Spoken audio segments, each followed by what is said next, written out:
So now, I'm very pleased to introduce Lawrence Buell, presenting his new book, The Dream of the Great American Novel. Thanks very much for coming.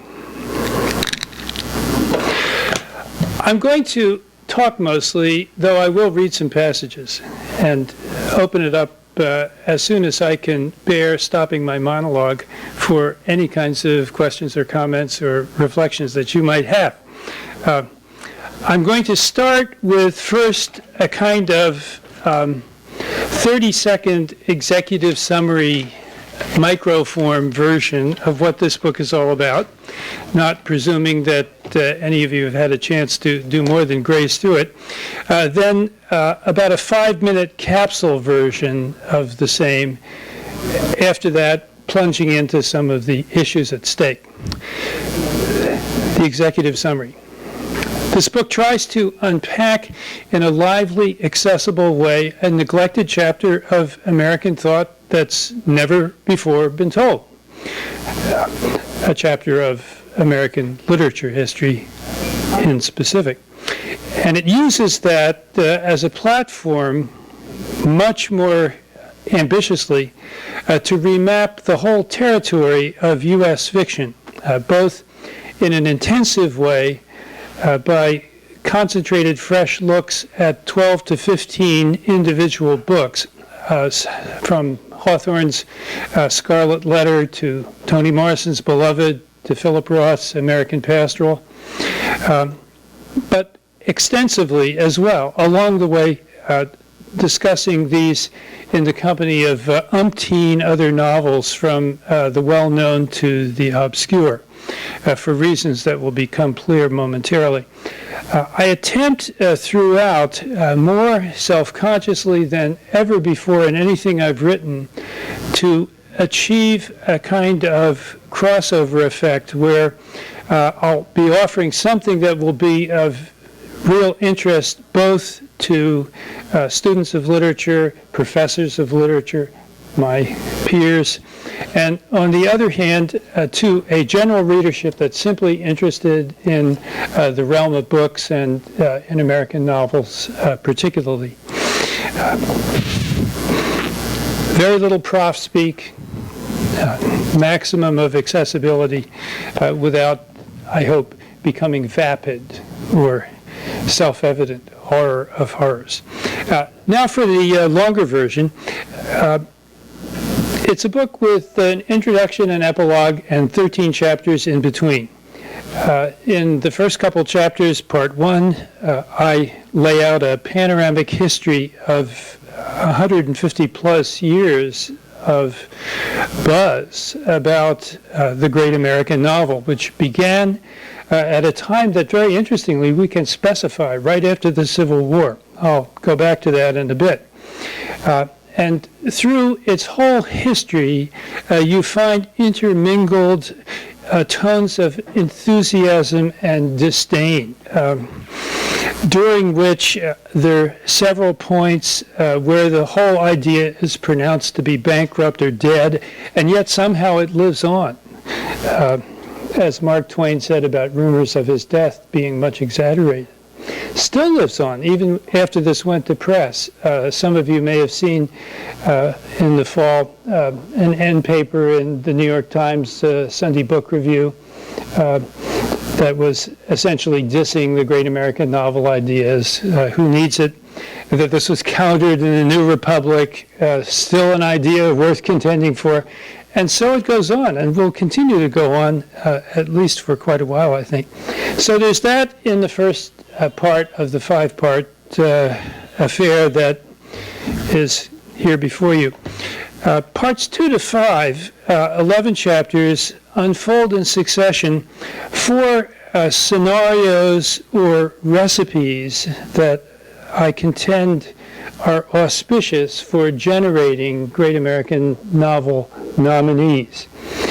And these are built around close examination of selected likely suspects, but by putting them also in conversation with each other and with much more extensive constellations of text.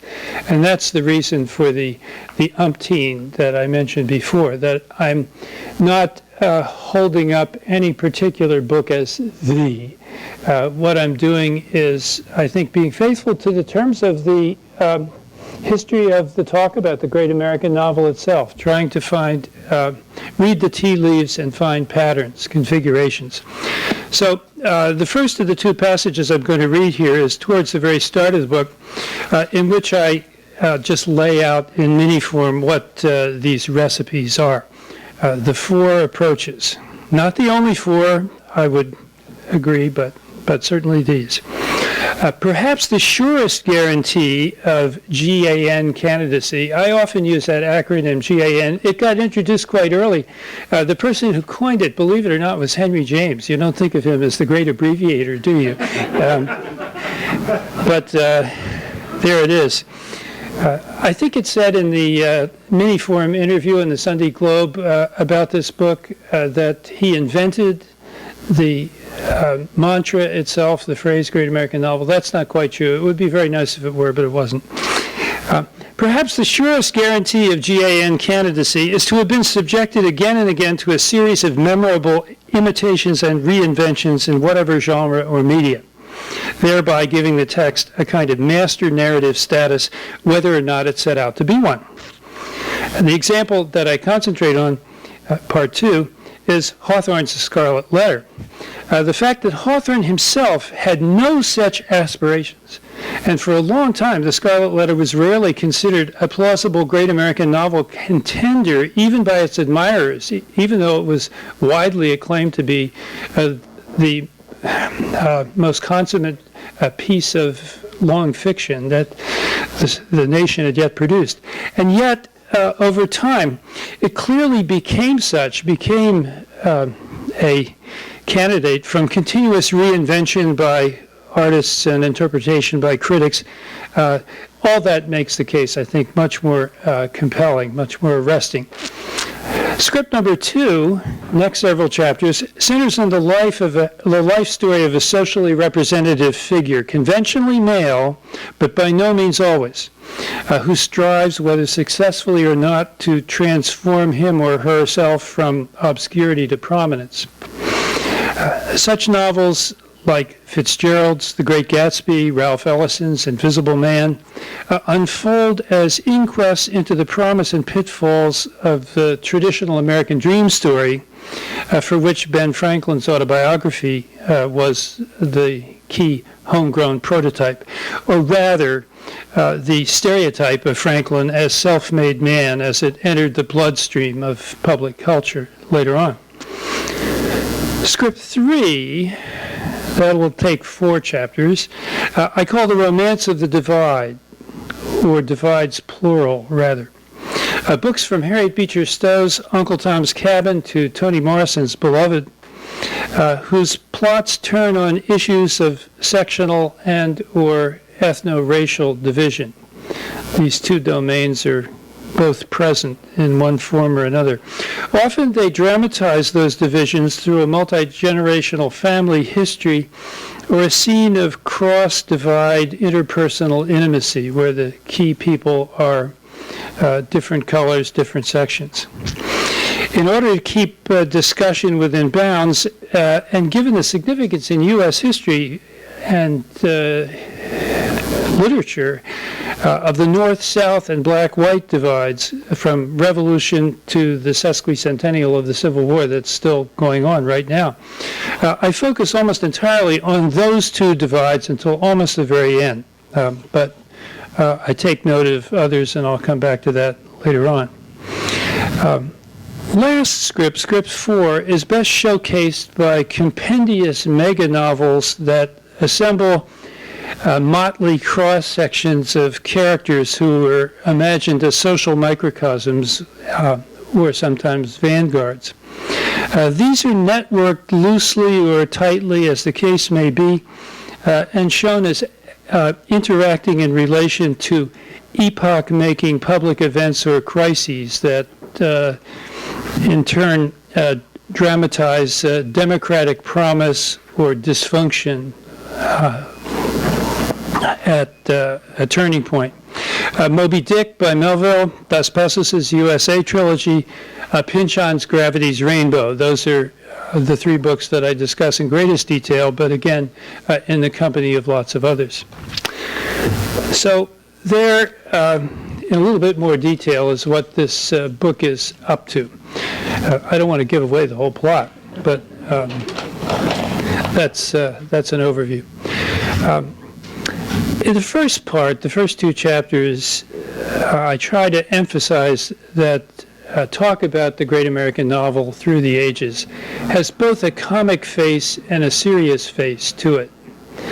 This wobbliness or oscillation for a long time made me skittish about taking it on as a serious issue, and I think helps account for why I'm the first really to do so, even though it's been, so to speak, hidden in plain sight for years and years and years. On the one hand, my tribe of American literature professors, as well as serious freelance critics, serious unquote, tend to disparage it as talk about great American novel as amateurish blather without much content. And it's true that most pronouncements about the G.A.N. sound quite vaguely impressionistic. Hawthorne has a story, an allegorical story that imitates John Bunyan's Pilgrim's Progress with some twist, in which the pilgrims encounter this figure called Giant Transcendentalist. Guess who is being satirized there? The chief mark of whom is that he's very foggy and vague, and that nobody, not even himself, can distinguish his features. I think maybe there's something like that going on here. So, Great American Novel, the mantra is, it's a slogan for publishers over the years. It's a kind of parlor game for readers. Is it this? Is it that? What should it be? A kind of semi-joke for writers sometimes. I had a terrific senior honor student who told me that her novelist father's standing joke after he left the dinner table was, well, got to go upstairs and write the great American novel. So there's the levity. But as Henry Thoreau says about economy in that first chapter of Walden, although economy admits of being treated with levity, it cannot be so dispensed with. So I have the same view about great American novel idea. I argue that despite all the horsing around, and it includes a whole bunch of parody versions of great American novel, probably the best known of which is Philip Roth's book by that title, The Great American Novel. It begins, where have you heard this phrase before, with the narrator saying, "Call me Smitty"? Right. It's about a fictitious baseball league that goes belly up. Anyway, despite all the horsing around, I see energizing and keeping in play the great American novel think for readers, writers, publishers, all three constituencies, as a serious hankering after ambitious works of high artistic excellence that somehow define our national experience. I have a quite distinguished reviewer friend who once remarked to me, no serious reviewer would ever tout a new novel as the great American novel. But, he draws back and says, it's hard to imagine a major American writer who hasn't given it a shot. So there you are. Furthermore, attracting me to continue this project was, as I discovered when I did some comparative literature reconnaissance, it's a tradition that's nearly unique to the USA. One other place, and only one have I found where there's anything like a close counterpart. It's Australia. So same acronym, G.A.N, different country, of course. So all of this prompts me, I hope prompts others to ask, how did this whole idea get going? And then, once in motion, why did it persist? Well, the origin, as I said before, can be specified, and that is rather uncommon in literary history, that you can identify a moment where an idea becomes current. It's right after the Civil War. And it's the upshot, it's pretty clear, of mixed emotions at excitement, relief at national reunification and the national prospect in consequence, versus a great deal of anxiety about what seemed to be U.S. cultural underperformance to date, at least in the eyes of the world. But in those days, American literati and other intellectuals were acutely conscious of how they were being regarded as still a post-colony of Europe, UK. So there are these two opposite kinds of triggers. The cultural legitimation anxiety, lingering post-colonial worries, and then exuberance, the sense of national bigness, big aspirations, big in the eyes of the world. At that moment, the U.S. was on the verge of a huge spurt of geographical and also techno-economic expansion. In the late 19th century, we were the China equivalent of today, without a doubt. Plus which, the U.S. was then, knew itself to be the leading diaspora of choice for much of the rest of the world. Well, origin doesn't explain persistence altogether. The first of those two conditions I described clearly no longer holds. The U.S. doesn't have anything to apologize for anymore about artistic literary underperformance. Since 1930 already, American novelists had begun to win Nobel Prizes, and now New York is arguably the capital of the Anglophone world's publishing industry. But the other condition still does, doesn't it? The sense of national bigness, which, by the way, these two provisions, I think, help explain Australia as well. It, too, is big. Big aspirations, big in the eyes of the world, the superpower. But there's more, I think. One point, to me, of great importance is the inherent flexibility of the idea of a great American novel as reflected in the recipes approach that I lay out in the bulk of the book. Great American novel is really a plural disguised as a singular. It's like the way it unfolds, it's like the history of the United States in reverse. Before the Civil War, the United States was a plural. And since then, it's been a singular noun, basically. But for a great American novel, typically it's used in the singular, but accepting, at least tacitly, that's actually a plural, that we're talking about actual books that will be approximations of the elusive ideal that continues. And that's built in to the discourse from the very first fomenter of it in 1868. The recipes themselves are flexible. They have evolved over time with changing social conditions, and they will continue to do so. The Ben Franklin narrative in the 20th century goes multi-ethnic. The paradigmatic figure is no longer a white youth. It's at least as likely to be the invisible, the unnamed hero or anti-hero of Ellison's Invisible Man. Toni Morrison's Beloved displaces Uncle Tom's Cabin as the defining romance of the divide 125 years later.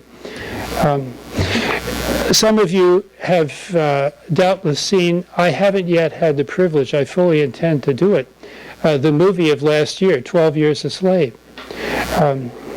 That's based on one of the great underappreciated until now slave narratives, Solomon Northup's 12 Years a Slave. I'm glad to say I was prescient enough to weave it into this book, not even knowing that the film was there. But it is a romance of the divide, for sure. Related to this flexibility factor, I think, is the futurological cast of U.S. national thinking, or ideology, if you prefer. The tradition of imagining this country as a country of the future that begins with the Revolutionary era's self-consciousness at home and abroad about ours as an unprecedented political experiment. But the flip side of that futurological tradition is, of course, mindfulness of the yawning gap between the founding ideals versus the actualization of those ideals. And this is the space within which virtually all the great American novel candidates that have endured as such operate. They're absolutely a non, if not anti-nationalistic set, severely critical of America as usual. Think of the very first nominee, Harriet Beecher Stowe's Uncle Tom's Cabinet was. That some argued, I think with some justice, helped precipitate the Civil War. Think about the most assigned school text among those that I flickeringly mentioned belong in my different categories. Huck Finn, Great Gatsby, Invisible Man. Are these like patriotic texts? Hardly. And the school teachers of America who struggle in vain, to somehow turn them into an upbeat narrative, their backs are to the wall. So the great American novel aspiration, as I see it, feeds off and continues to feed off this peculiar mix of national hubris and acute dissatisfaction at the failure or the realization of the utopian promise. So what of the future? The future of this obviously moving target, as I've described it. Well, some questions could be raised about my four-recipe approach as a way of scanning the DNA of American fiction, so to speak.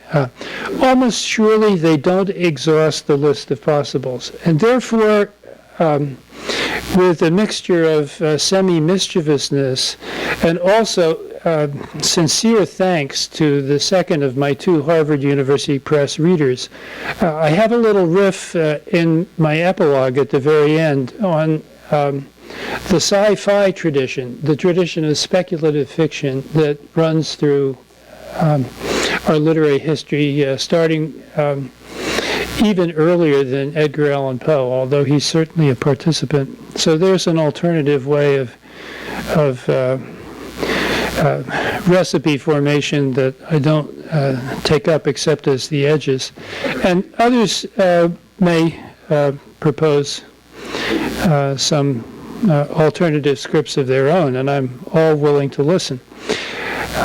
It's also clear that not all terrific American novels are great American novel contenders.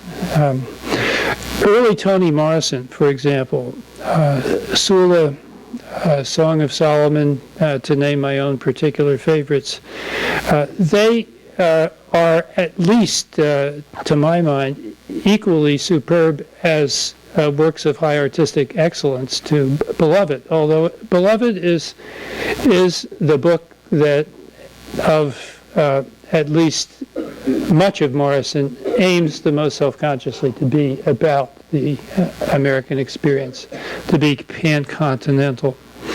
But I would stand by my basic recipe model, that the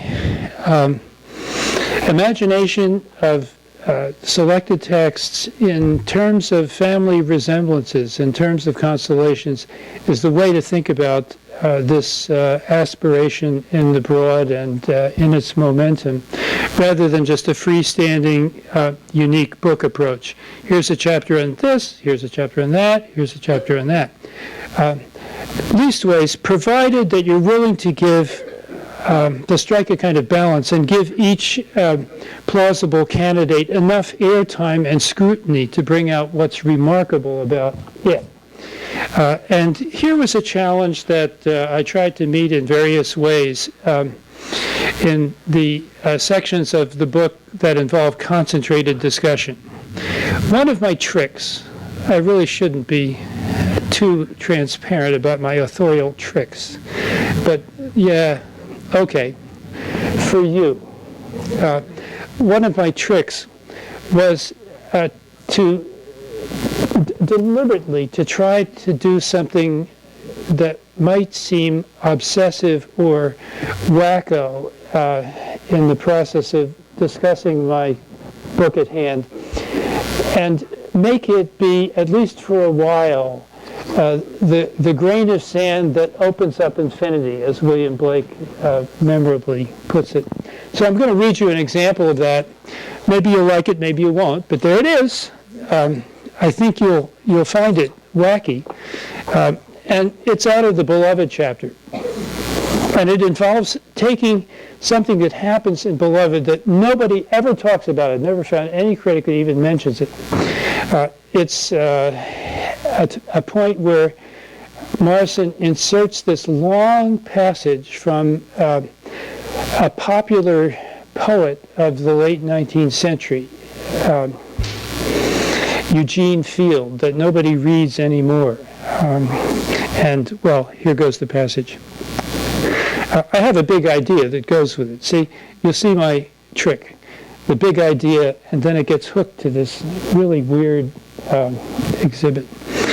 Morrison intensifies the critique that Fitzgerald and Faulkner make of the likes of Gatsby and Thomas Sutpen in Absalom, Absalom. That's another one of my texts. Whose hubristic innocence in quotation marks, unquote innocence, destructive though it is shown to be in both those novels, also gets suffused with romantic wonder. In Morrison land, innocence is a disenabler, if not a curse, more so even than for Ellison's Invisible Man. One Morrison critic claimed that she was as repelled by innocence as Christians are by corruption. Scarcely overstates the case. The original turn that Beloved gives its critique of national innocence is nowhere better glimpsed than in one of the most inventive moves it makes in the encounter between Sethe, the heroine, and Amy Denver, the vagrant waif teenager that she meets as she's frantically trying to escape to freedom. A scene in which black-white rapport gets treated as generously as it ever does in this novel. Before settling in for the night at their rude shelter, probably more to comfort herself than Sethe, Amy sings several stanzas of Eugene Field's Lady Button Eyes. Why does the novel go to the trouble of sticking in 29 whole lines of this ditty by a popular white late-century journalist poet for kids, better known for his nursery rhymes like Little Boy Blue and Winkin' Blinkin' and Nod, versus nearly zero in the way of African-American lyric and song in Beloved? Well, one key point that Amy immediately makes clear is that it's my mama's song. She taught me it. She sees it as a lullaby that's meant specifically for her. Well, this episode resonates with a luminous moment later on when the identity of the ghost of Beloved is proven conclusively. Sethe is startled to overhear Beloved humming a song that she herself made up. Nobody knows that song but me and my children. I know it, Beloved replies. Whereupon comes a rush of calm delight, transport, at least for the time being. Then things change, of course. Another lullaby. What could be more innocent than a mother's lullaby? But the field poem gives off a creepy sort of innocence, reminiscent of the European folk culture from which Amy's mother probably came and soaked it up. In its archaic language, Lady Button-Eyes cometh as a kind of soothing sandman to smooth the eyelids down, approaching our quiet, cozy home as a kind of weird swamp demon through the muck and mist and gloom. What at first seems a kid-friendly doll-like figure, on second thought, sounds really very creepy. It's hard not to think of the visitant, the visiting Lady Button-Eyes, closing those two eyes of brown as the seal of death. And all the more so when the novel makes lullaby the pathway to the dead daughter's eventual usurpation of the mother of Sethe. So Anglo-American innocence for Morrison is made to metamorphose into Afro-diasporic uncanny. Really, I think, a quite remarkable tour de force. So my hope in this and all the readings that I give of the text on which I concentrate is to provide something new and unexpected, even for jaded graduate students, not to mention jaded professors. But at the same time, to sound interestingly suggestive to anybody who reads this and is interested in the realm of books and the genius, the unpredictable genius that these artists make. Okay. I've read the passage.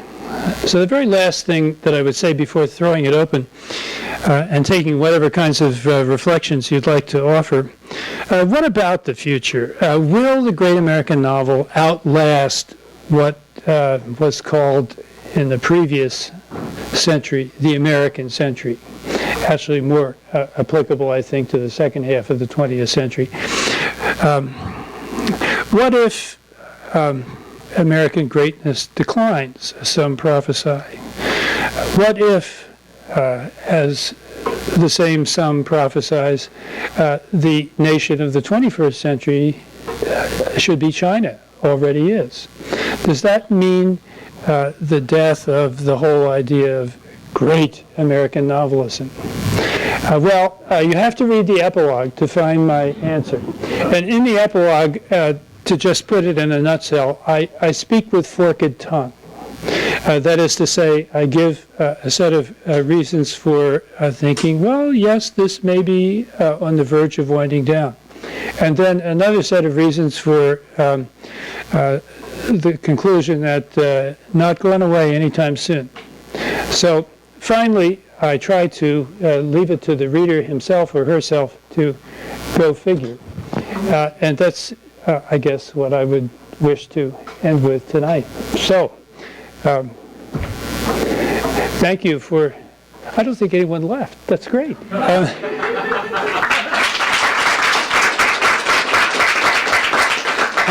Now people are leaving. You wouldn't mind just repeating the questions? Yes, of course. I'd be glad to take any questions or comments, or for that matter, chastisement. I mean, I have a fairly sturdy ego,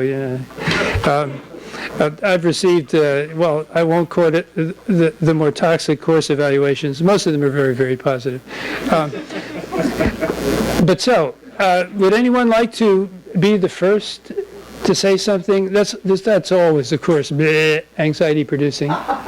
Yes? Well, maybe this is too obvious, just given the popularity of the novel readership. But why was it the novel that became what would show the greatness of American culture? I mean, we had great essayists at that moment. Oh, I'm glad you asked that.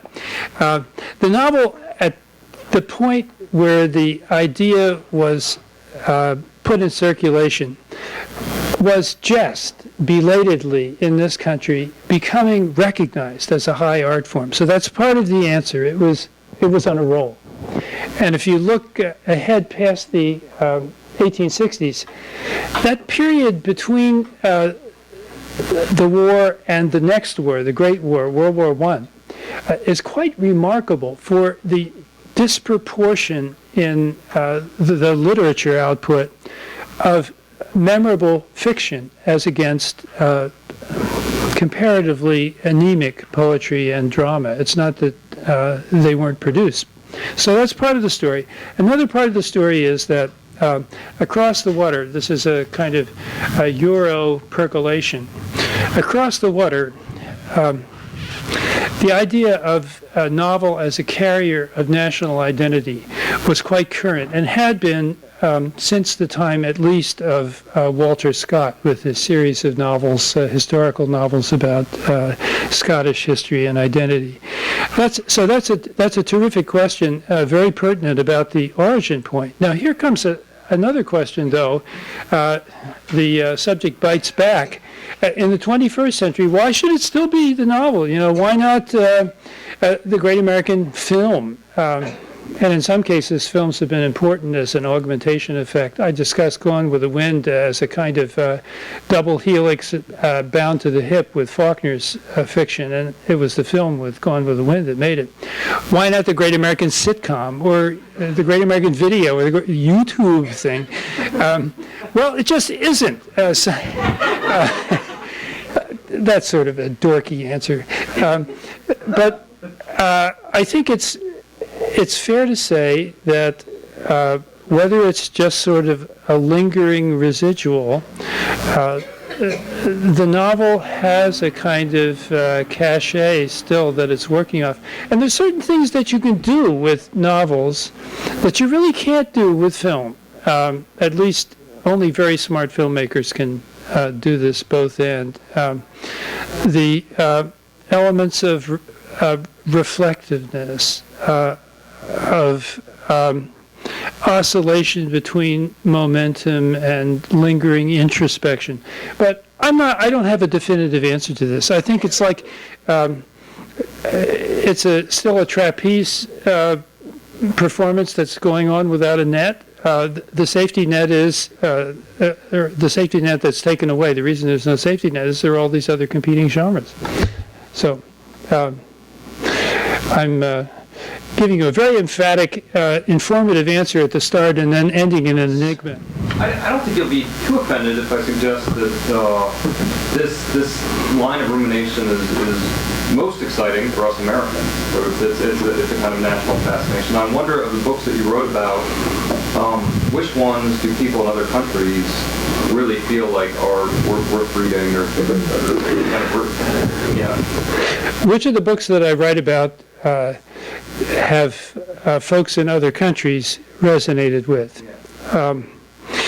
Some of the ones, not to exhaust the list, include Uncle Tom's Cabin, which was taken as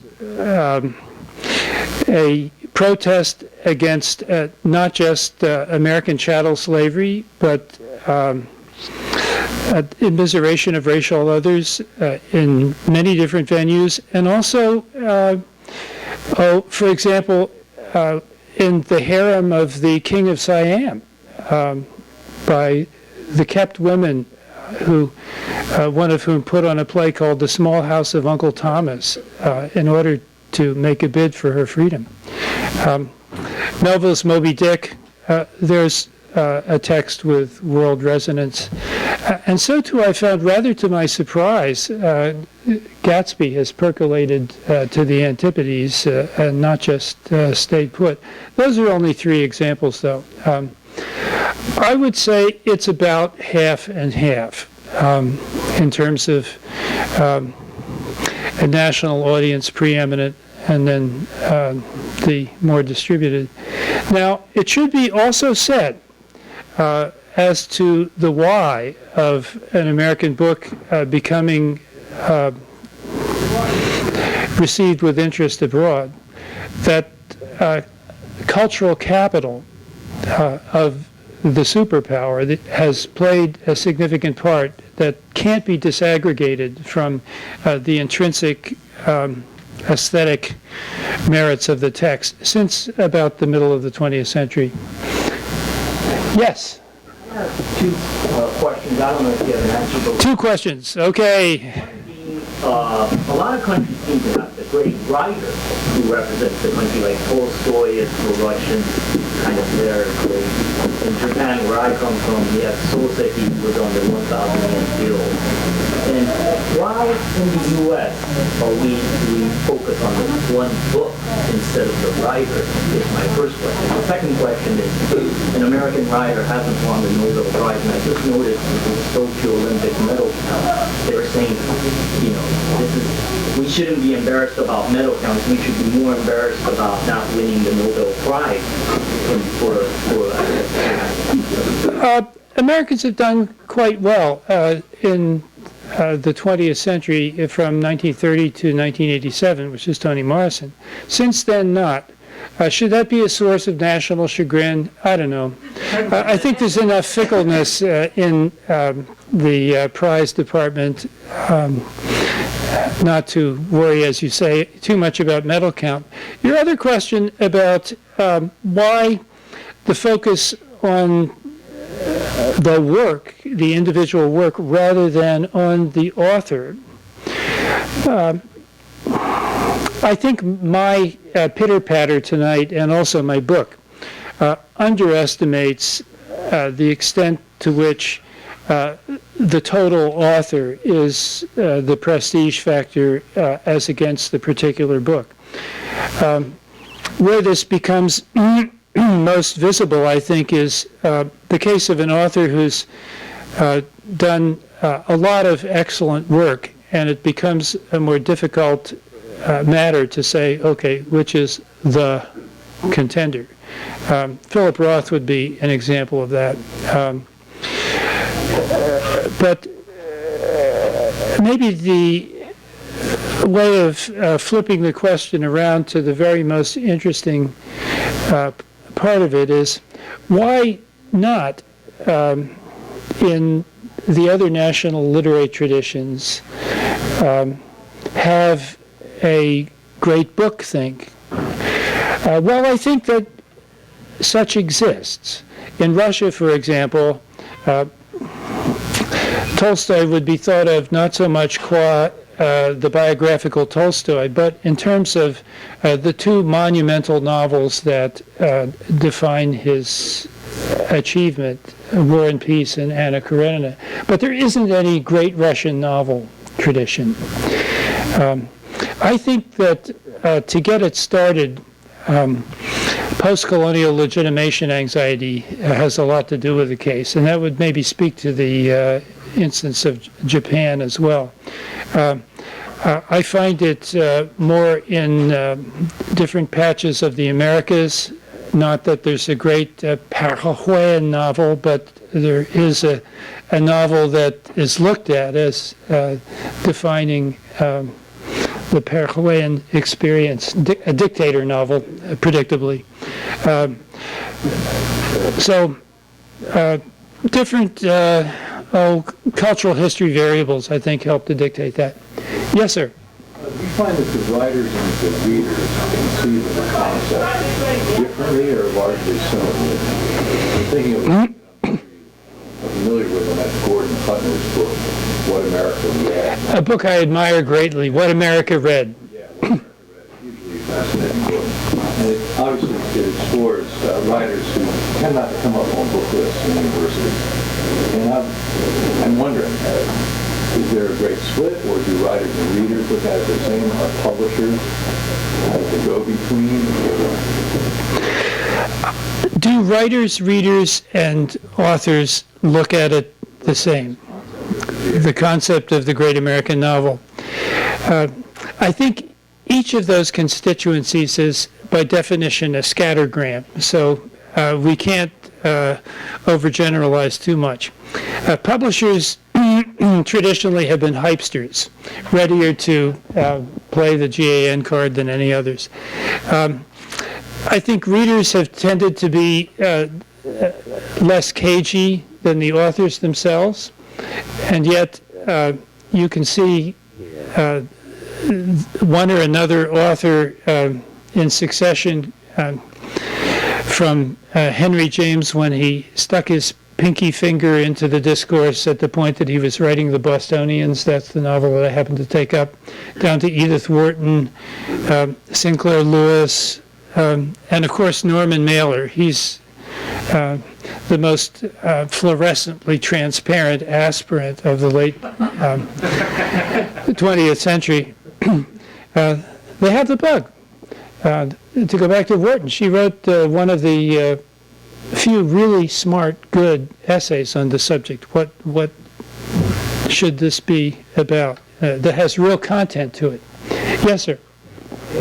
You mentioned connection with the slavery that has been an avoidance, but the avoidance to a great extent has been overcome. There is a much greater massive avoidance, namely the fact that European settlement in America involved a massive genocide of the Native Americans, and I can only think of Bury My Heart of Wounded Knee in the last Tom Hickens, which was written by a German, Karl May. There is no novel I'm aware of, maybe you are, that really deals with the fact that this country was settled by genocide, destruction of most of the Indians, or Native Americans if you prefer, and it's being ignored till now, or did I miss some book which you know? Yes. Let me just stick with a single example, and by a Native American author. I think a place to go would be Leslie Silko, New Mexican writer, Laguna Pueblo extraction, and the book would be Almanac of the Dead, which covers 500 years of genocide in the Americas, Spanish as well as Anglo, and with the African diaspora, at least to some extent, thrown in to the mix. It's Leslie Silko, S-I-L-K-O, and the book is called Almanac of the Dead.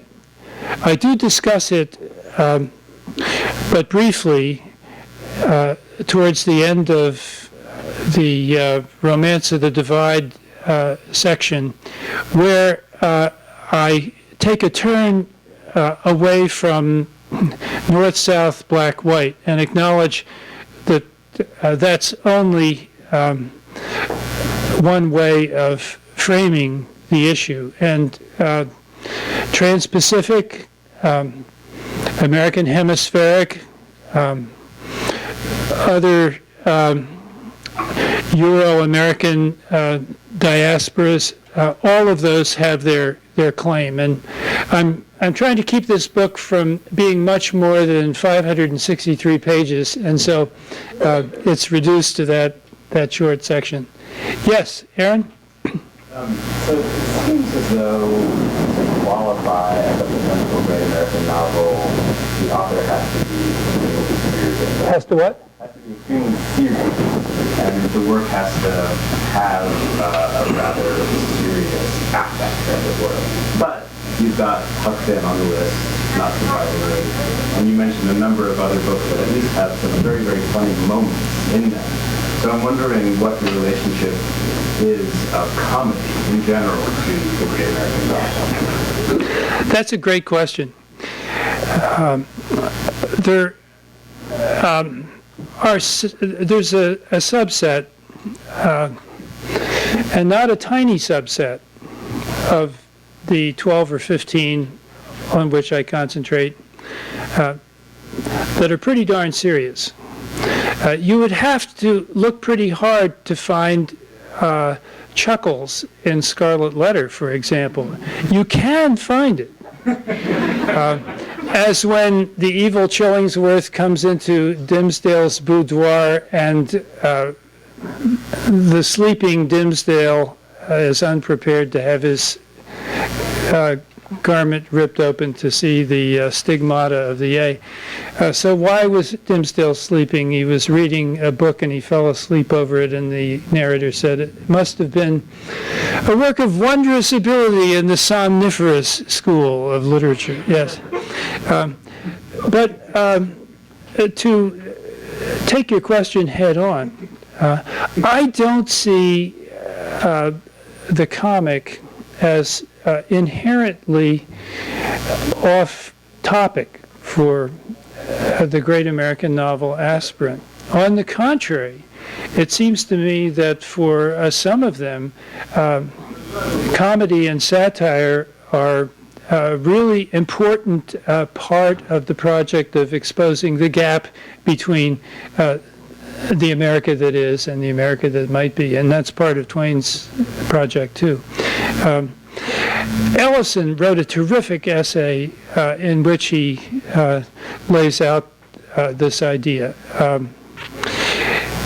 and credits Twain along the way with a genius for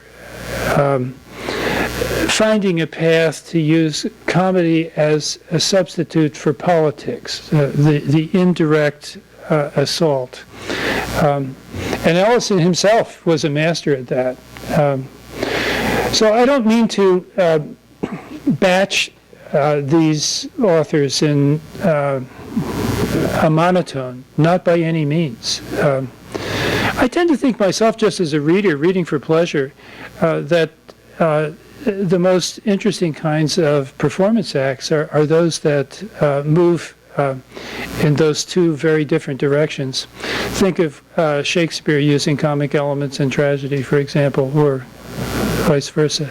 Anything else? I don't want to try your patience, and I know we've been going almost an hour, but go ahead, sir. I've come to your anecdote reading. I was wondering, notions in your long work of speaker literature space, if there's any anecdotal moment that you really enjoyed while you were environmental. I'm sorry, I'm not quite catching the drift of your question. Does it have to do with what possible relation there could be between this book and the environmental humanities writing that I've done? Not necessarily a relation, just an anecdote of a time where you were rereading a particular place that really got you while writing the book. Yeah. Emplacement is often a really crucial factor in these books. The evocation in one way or another, whether it's phantasmagoric or whether it's more documentary, of places, not just necessarily national places alone, but it can be in motion. That's often a really important part of the novel's project. One of the grounds of early praise for Harriet Beecher Stowe was the geographical range, moving all around the different regions of America that Uncle Tom's Cabin achieved. And of course, with Melville, it's mostly water, but the circumnavigation. But I have to say that the part of my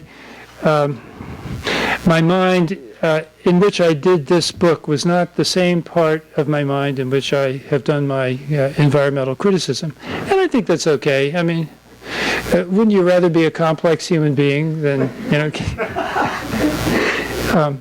So maybe with that, I should let this wind down to closure with thanks for your series of, I think, very smart and challenging questions, comments, and reflections. And naturally, I would be glad to stick around and chat one-on-one or sign books. But it's just a pleasure to be able to share my posthumous thoughts about my book. Thanks for coming.